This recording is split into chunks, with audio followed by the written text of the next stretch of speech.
Hey everyone, welcome to another edition of The Bullet. My name is Paul Lathrop. I'm the Deputy Director of New Media for the Second Amendment Foundation. Joining me today, as you can already see, those of you watching us live, Amanda Suffecool, Eye on the Target Radio. And I cannot give out information I'm getting backstage, but mover and shaker, the lady who makes things happen. You'll find out more about that in the coming months. I'll promise you that. Amanda, thanks for coming along today. Oh well, thanks for having me, and I'm actually glad that I could make it fit. Do I sound like that? On my way home from DC, and it was kind of like I bumped home to dump my suitcase and turn around and head out in the morning to go to down to Dahlonega, Georgia. So the complete combatant to hang out at the Mingle with all the firearms training aficionados in Yeah. the north southeast, I guess. Yeah, it's north central Georgia. It's about an hour north of Atlanta is where it's at. I was able to be there last year, be part of it last year. Enjoyed the hell out of it, and I'm hoping to be a part of it again in one of the next few coming years. Um, it's a great event, and I fully support what they do down there. Yeah, it's way fun. Let's go ahead and get started today. I want to say, as I usually do, I want to remind everybody, if you're watching us live on either Facebook or YouTube, you can comment on the Polite Society podcast page videos. We'll get those comments. We'll get them up on the air. If you're catching us anywhere else and you want to comment, you got to pop over to those pages for us to see it. And then also, one last thing, if you're listening on podcast, do consider joining us sometime live, 6 p.m. Central, 7 p.m. Eastern, every day, Monday through Friday. We're here. We'll give you the news of the day. Amanda, to start with, and I suppose I should make sure I get so I can see the comments. There we go. And we've already got... But your kickoff story though starts with Second Amendment Foundation because not Yeah. only are they your boss, they are the movers and shakers of the Second Amendment industry right now. Oh, they absolutely are. Um, Let me get real quick. We've already got check-ins coming, and now why did that not pop up there? Let me check down here, and that's why. It needs to be under that one. To say he's talking to himself and he's broken something, right? There we go. Yeah. That Um, better? It's the same comment. no, it shouldn't be. Why did that not go? That's unusual. Maybe I did break it. Oh Uh, no. Maybe no comments. Maybe you're just gonna have to read them to us. um, one There you more. go. He makes fun of me when I talk to You myself as know, I do things. I'm just saying, kids, that I learned it from the best because there's this. You want to make sure you're doing all the stuff. there we go. Yeah. John Petrolino There we go. checking in. I wanted to get that There, up real quick. Mr. Petrolino. Good evening, Patriots. So, Yeah, our yes. first story is a bad news, good news kind of thing. We do have some bad news. The governor of Maryland signed their version of the Concealed Carry Improvement Act that New York did. And as it happened in Washington, within a few hours, the SAF has filed a lawsuit. This from the press release from the SAF. The Second Amendment Foundation has filed a federal lawsuit challenging the constitutionality of SB 1, a bill signed by Governor Wesley Moore, which has added new restrictions to where legally licensed citizens may carry firearms for personal protection. Joining the SAF are Maryland Shall Issue, the Firearms Policy Coalition, and 3 private citizens. I'm going to skip down here. I want to get a comment from Adam Kraut. This is from the press release. While there's no well-established representative historical analog for the carry prohibitions included in SB 1, which appears to be the direct to be in direct conflict with the Supreme Court's executive directive, I cannot talk, set forth in Bruin. The new law bans permitted carrying in facilities where alcohol is served, in healthcare facilities, even in museums. These restrictions are facially unconstitutional under the Second Amendment, forcing us to take this action in court. Amanda, when I first learned of the Second Amendment Foundation, I learned of them through our mutual friend Rob Morse. And the way he described Alan Gottlieb and the Second Amendment Foundation is when you absolutely positively have to sue everybody in the room overnight. And that's, I mean, you pass egregious laws, we're going to answer quickly. Well, and I think that what's happening is that SAF has got their nose to the grindstone, and they are their ear to the ground, so they know what's happening and what's coming. And so in a lot of cases, they are watching these cases kind of head in a direction, and they're like, okay, if they do this, we're doing this. So they don't have to stop and pause and think about it or do anything. It's already done. It's a done deal. And so when they're just waiting for the final domino to fall, when it falls, then they pounce. And they have been so active in pouncing right now, and they're winning. The interesting thing to me is that they have started to, SAF has started to, you've changed your name tag. Yeah, it happened with the comments, yeah. Got it. So now you're the Good Evening Patriot. So SAF has started to work on trying to up their fundraising game, up their PR game, and they've hired someone to do that. And I would very much love to have her be interviewed at some point, because I think that's got to be like the best job in the world if you're a marketing person and if you're a gun person, to be able to market the company that is winning all over the place, and to get their name and their face out in more places. Because for years, SAF was probably the best kept secret. And you really didn't know who they were unless you were sitting across the legal tables from the bow tie guy, right? I mean, then you were sure you knew who he was. And then having to cut checks for lawyers' fees to that same bow tie guy, yeah. And right. Before I started my podcast a long time ago, before I got into this, I had no idea who the Second Amendment Foundation was. As I said, Rob introduced me to who they were and what they did. In my former adult life, the NRA was the organization that was the lobbying organization, that was the legal organization, that was the training organization.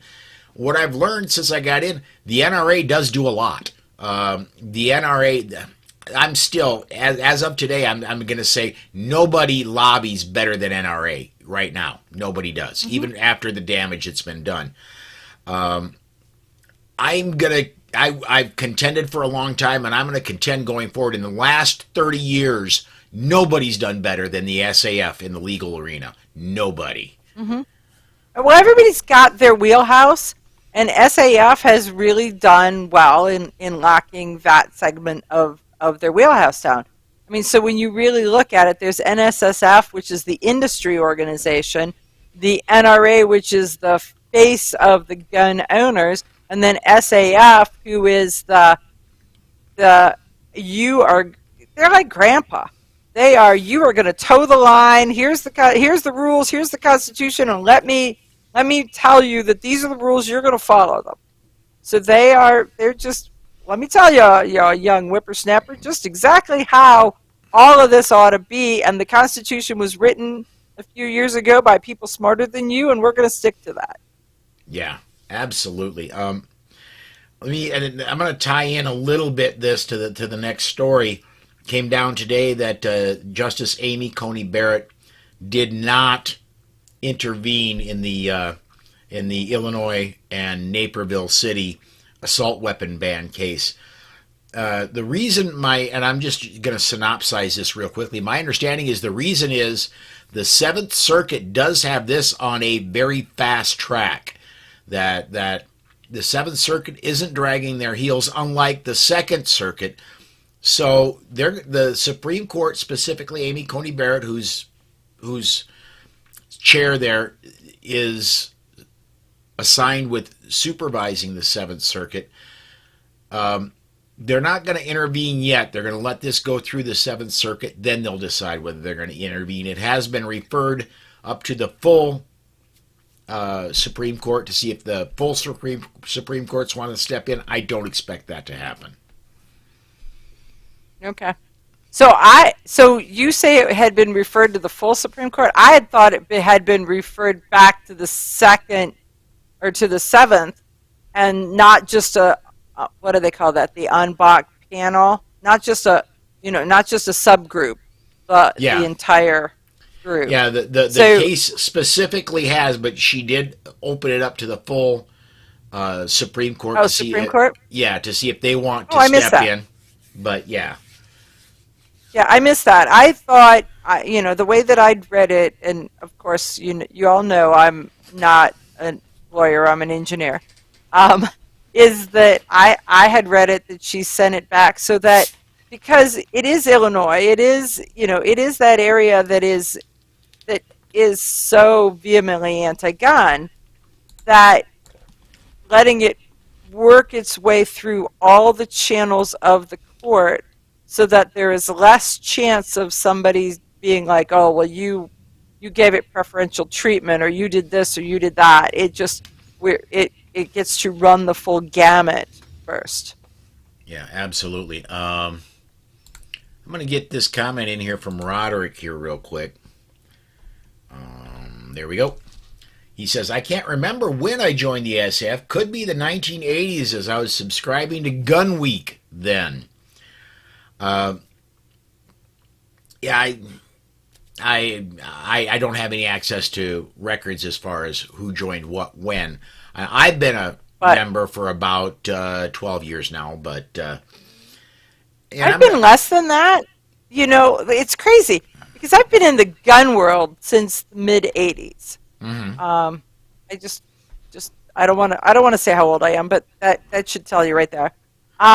So I've been in the gun world since the mid '80s, and I did not know that Gun Rights Policy Conference even existed at all until Tampa, and I was doing something to where I was actually working, and I had to be in Florida, close to it for work, and was like, oh, well, I might as well just do this, and it was like it opened a whole new world for me. And then I joined as a life member because it's $150 and it's very much money well worth spent. And I'm going to encourage you, if you're like, well, Amanda, it may not have been 12 years for you, but it's been at least 7 or 8. And if you're like me, it's been 12. If you're like Roderick, it's been 35 plus. It's my whole life. Well, no. Yeah. If you are a life member, I would strongly encourage you. These lawsuits aren't cheap. Chip in another $50 here and there. If you've got it, send a little money. Help these lawsuits along. Where are we? Okay. This was all the. We're at the okay.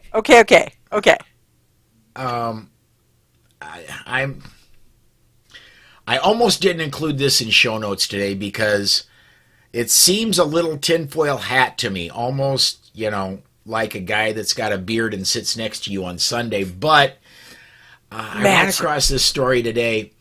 On May 16th, which would have been yesterday, WTN 99.7 FM's Brian Wilson delved into the revelations from a secretly recorded training session held by gun control advocates in preparation for the upcoming special session in Tennessee.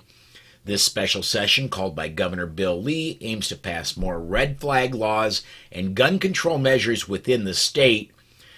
Wilson reviews snippets from the approximately 2-hour training session which shed light on the tactics and strategies employed by these freedom-hating advocates and their affiliation with Planned Parenthood. And during the training, one notable aspect that emerged was a discussion surrounding the presence of armed anti-gun activists among the advocates' ranks. The trainers revealed they had established groups in Nashville composed of individuals whom they trust. The recording reveals these individuals are not only trained but also armed, serving as a security force for gun banners during protests and other events.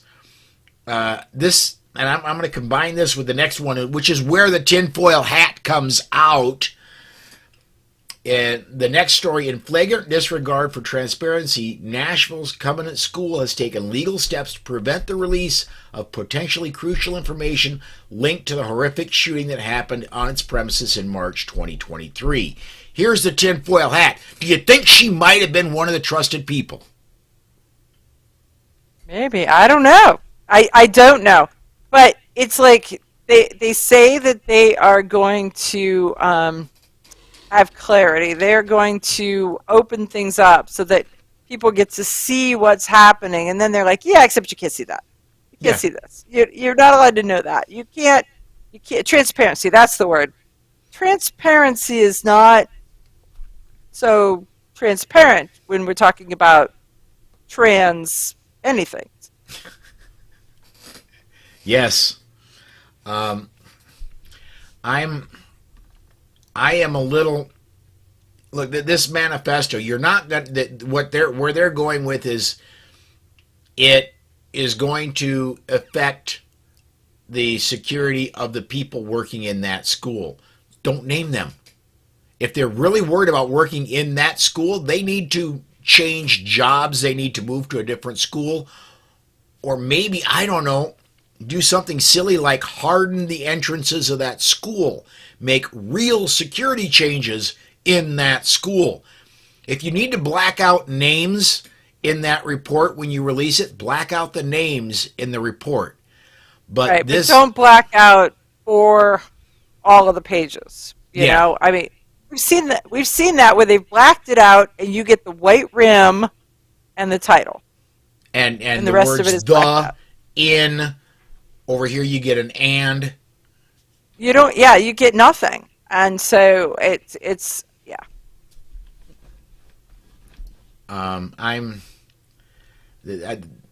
I would love to be able to, and I will continue with my policy of I don't name mass killers. I just will not, and I would not when that's released. But I would guarantee you, if it ever were released, I would consume the whole thing and at least synopsize it here, because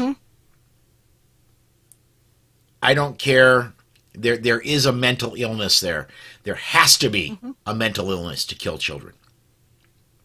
Yep, it's that simple. It really is that simple. Next story I got here. Louisiana slowly sneaking up to permitless carry. House Criminal Justice Committee advanced by a bill by an 8-1 vote that would expand gun rights to allow adults 18 and older concealed carry a handgun without a permit or training in Louisiana. I'm going to really briefly synopsize this one. It's going forward. Is it going to pass? Probably it'll pass the legislature. 2 years ago, this almost exact same bill passed the legislature. Governor John Bel Edwards vetoed it. They didn't have the override. I don't know that they have it this time. Yeah, but you know, they're going to be number 28.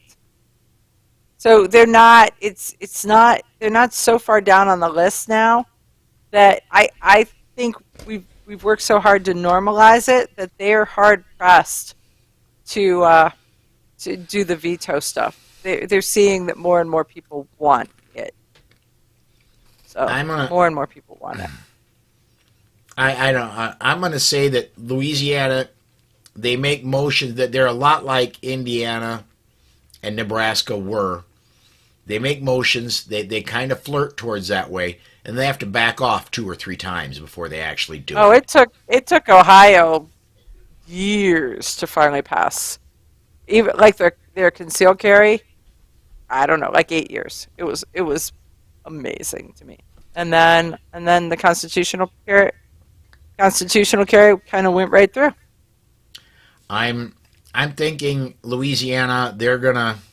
If I had to get my crystal ball out, shine it up, I'm thinking Louisiana's gonna be like number 37, 38.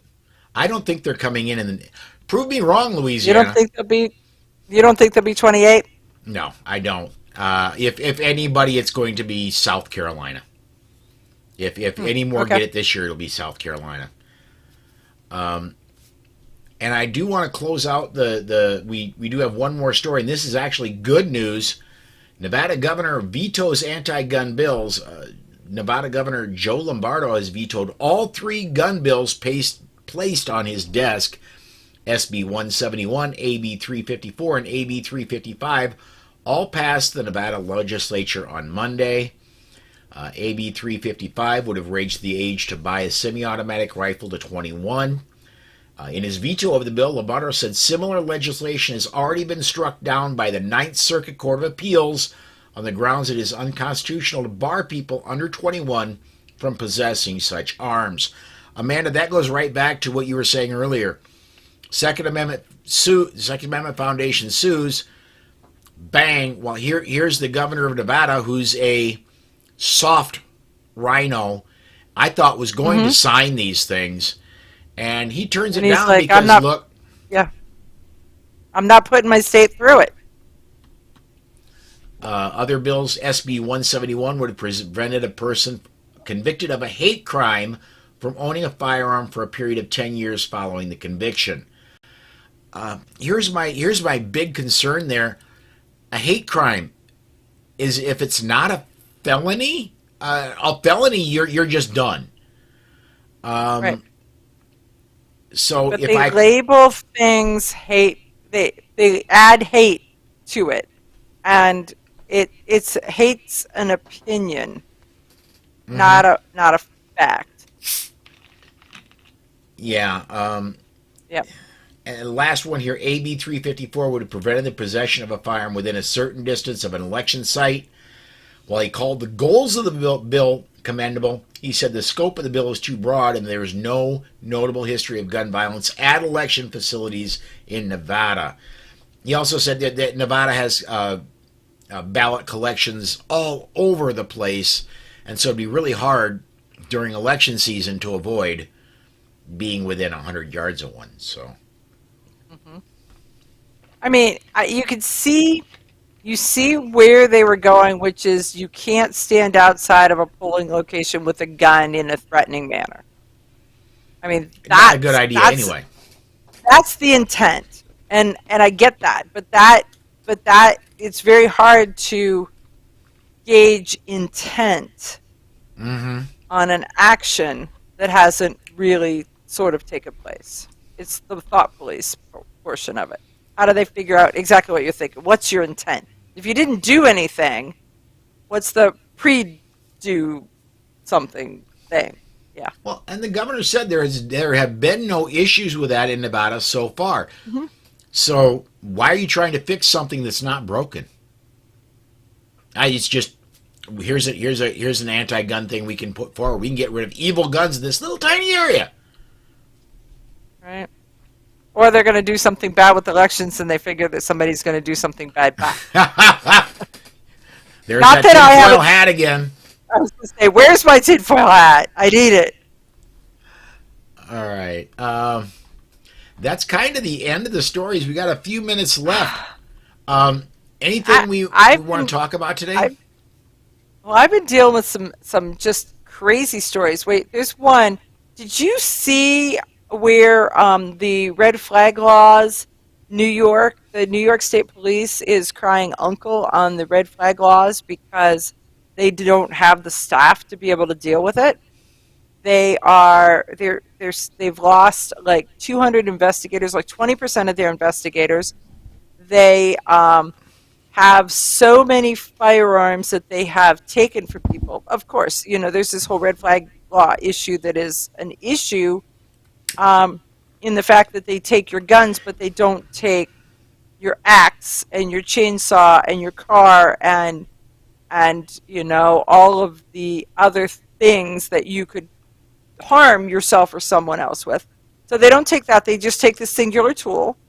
And but now the New York State Police, the second problem is they don't have enough place to put them. So they're having to build more evidence rooms, and they're having to move police officers out of areas and block them in so that they can do this because they're gathering so much stuff. And this is a big I told you so. Told you so. And oh, by the way, then they said, we can't do our job, which is to investigate and arrest pedophiles, to solve criminal cases, to do all this, because we're so busy going out and picking up guns from red flag. And that you and I both know that a lion's share of them are vindictive red flags. I don't like you. I'm getting it. I'm divorcing you. I'm your mother-in-law, and you've always been a slug. Something. And so the red flags are truly a vindictive tool, way more than they are a tool where someone is a threat to themselves and others. Yeah, I'm. Pardon me while I get out my violin and start. I feel bad for the people that they've taken their guns. Yes. And I find it humorous that they're like, oh, I'm so overworked. Oh, I don't have a place to put it. Oh, I don't. Why don't you just use Kathy Hochul's office? Yeah. Start there. Deliver them there. I'm a little worried that the security there might not be so great, but other than that, it's a good idea. And I gotta apologize. We've gotten tons of comments. I just dead forgotten to turn them on. I got busy late, and let me get this one from Mike White in.